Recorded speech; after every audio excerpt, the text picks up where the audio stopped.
So right now we'll be doing analysis for NAS100. This one is the easiest setup that is clearly visible without going into deep. I don't even want to go to the time frame. I just want to start on the 4-hour time frame. By marking this support right there, which was a resistance, and mark our all-time high, and mark our all-time high. Yeah, beautiful, like that. And then basically we can mark strong support and resistance. So basically mark the places where the market touches and the market reverses. So we can see that's a strong zone right there. And then as you can see, guys, right, we had this uptrend, right? We had this uptrend.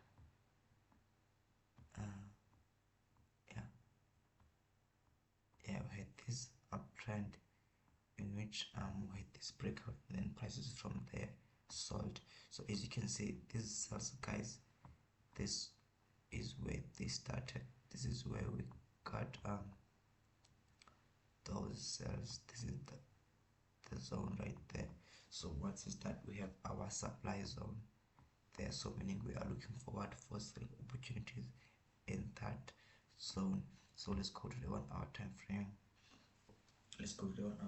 So now we've identified our supply zone, but then we need a confirmation for our entry. So we know that we are on a supply, right? So let's delete that supply, because we know that we have a supply there, right? We do acknowledge that.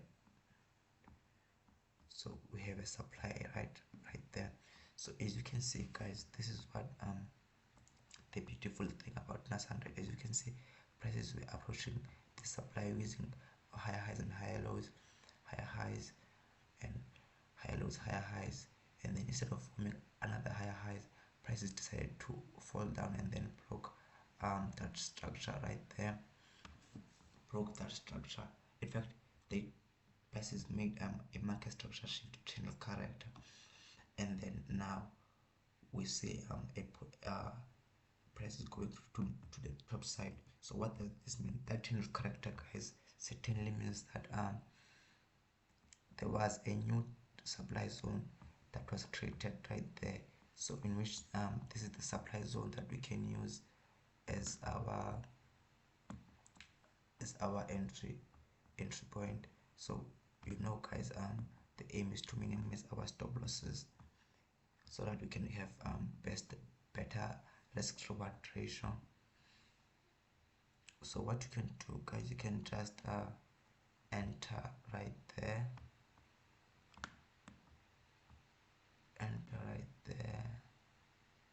put the stop loss above there, and then put your TP. You'll thank me later, guys. I'm telling you this one. You will thank me later, guys. Let's try to construct a trend line. Maybe some. Okay, yeah. That's a valid trend line. If I start second touch and then breakout, so now that can be a retest in form of a double top. But guys, you will thank me later. Let's sell NAS100. That's what we are doing. We are selling NAS100. Even prices, guys, have higher chances of coming down to fill that gap created by NFP. But then for now, let's look there. So we have a risk reward ratio of 1:7. Yeah, guys, that's it from me. Dollar the dope boy, dollar the money lover. Tangos. And guys, don't forget to like, subscribe with that notification bell, guys. Do everything.